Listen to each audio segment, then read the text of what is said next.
magigisa po ako ng beans na may manok. Ayan po ang aking bawang sibuyas. Yung aking mga ingredients, toyo, paminta, asukal, at saka asin. Saka yung toppings ko mamaya is itong bell pepper. Wala kasi akong ibang kulay ng bell pepper.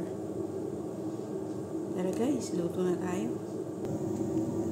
Initin muna natin ang mantika bago natin nilagay ang bawang. So ayan, okay na po ang mantika. Pwede natin nilagay ang bawang.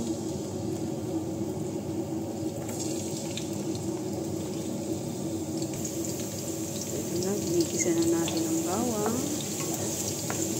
Ilagay naman natin ngayon ang sibuyas.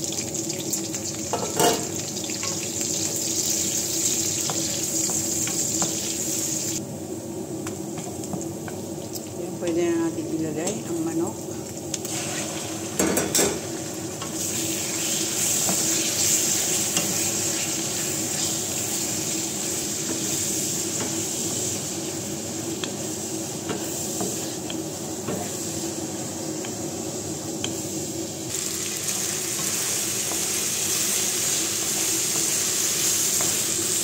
Hintay lang natin siyang magluto ng konti. Ayan po, pwede na natin ilagay ang asin, paminta at asukal.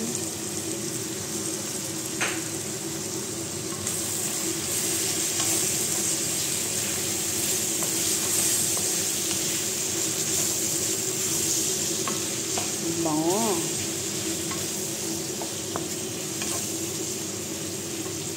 Ilagay naman natin ngayon ang ating toyo.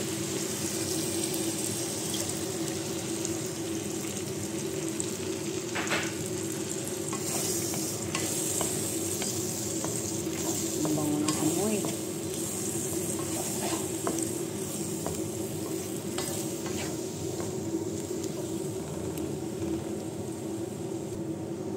Ayan, takpan po na natin muna.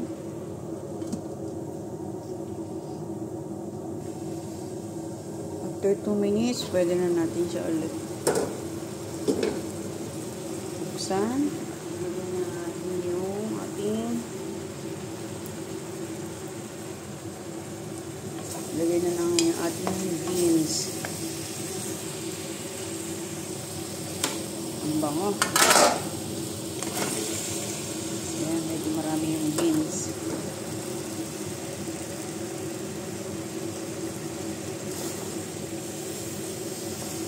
Haluin natin.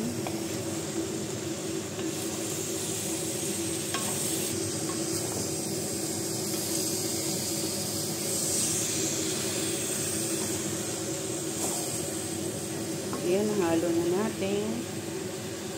Lagyan natin siya ng konting tubig. Tubig po.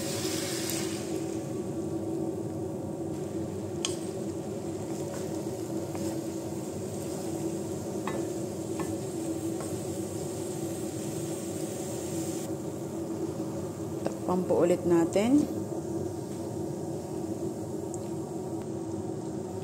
Yan po, after 5 minutes, buksan po natin siya ulit. Ayan. Pwede na natin siyang lagyan ng bechin. Magic sarap, masarap din. Kaya ano, wala akong magic sarap. Bechin lang. Bechin lang.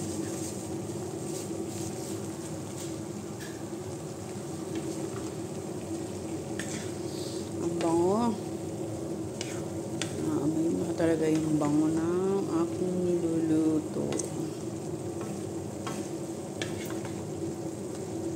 Takpan po ulit natin for 2 minutes. After 2 minutes, buksan na po natin siya ulit.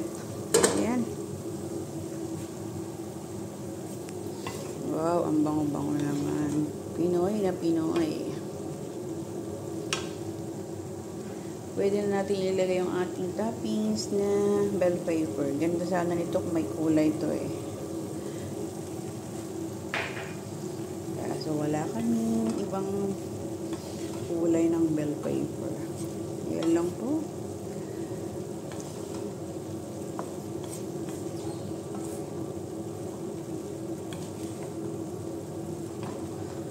ito na po yung ating napakasimpleng pagluluto pero yummy delicious.